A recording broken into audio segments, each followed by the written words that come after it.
அடிப்படையாக நம்ம புரிஞ்சிக்க வேண்டியது பலூச்சிஸ்தானில் நடந்தது. இது வந்து ஃபர்ஸ்ட் அட்டாக் இல்லை. போன வருடமே இந்த ஜஃபர் எக்ஸ்பிரஸை டார்கெட் பண்ணி சில அட்டாக் நடந்தது. அதுக்கப்புறமா அந்த சர்வீஸையே நிறுத்தி வச்சுருந்தாங்க. திரும்பியும் இந்த சர்வீஸை தொடங்கியிருக்காங்க. பாகிஸ்தான் இராணுவம் அதாவது ரோடு மார்க்கமாக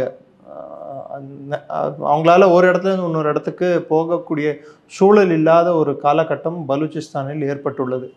அதை தவிர்க்கிறதுக்கு ட்ரெயின் மார்க்கமாவது போக முடியுமா, ரயில் மார்க்கமாக போக முடியுமான்னு பார்த்தா இப்போ அதுக்கும் முட்டுக்கட்டை போட்ட மாதிரி ஆயிடுச்சு. ஸோ இது வந்து ஒரு அறிகுறி என்னடான்னா, பலூச்சிஸ்தான் பாகிஸ்தான் கட்டுப்பாட்டிலிருந்து மெதுவாக நழுவி கொண்டிருக்கிறது. ஸோ இனிமேல் பாகிஸ்தான் இராணுவம் இப்போ டார்கெட் பண்ணியிருக்கிறது இராணுவத்தையே டார்கெட் பண்ணியிருக்காங்க. ப்ளஸ் அதில் ஐஎஸ்ஐ சம்மந்தப்பட்ட நிறைய பேரும் இருந்திருக்காங்க, அவர்களையும் டார்கெட் பண்ணியிருக்காங்க. பாகிஸ்தான் சொல்கிறது என்னன்னா, அஃபிஷியல் ஃபிகர் 30 பேர் தான் செத்து போயிருக்காங்கன்னு சொல்கிறாங்க. ஆனால் கன்சர்வேட்டிவ் எஸ்டிமேட் 200 பேருக்கு மேலே இறந்திருக்கலாம் அப்படின்ட்டு சொல்லப்படுகிறது.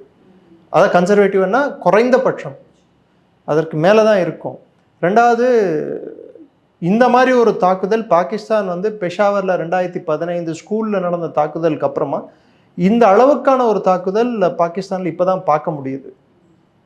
அதாவது ஸ்கூலில் தாக்குனாங்க குழந்தைகளையும் அவங்களையும். ஆனால் இந்த வாட்டி நடந்திருக்கிற தாக்குதல் இராணுவத்தை நேரடியாக தாக்கியிருக்காங்க.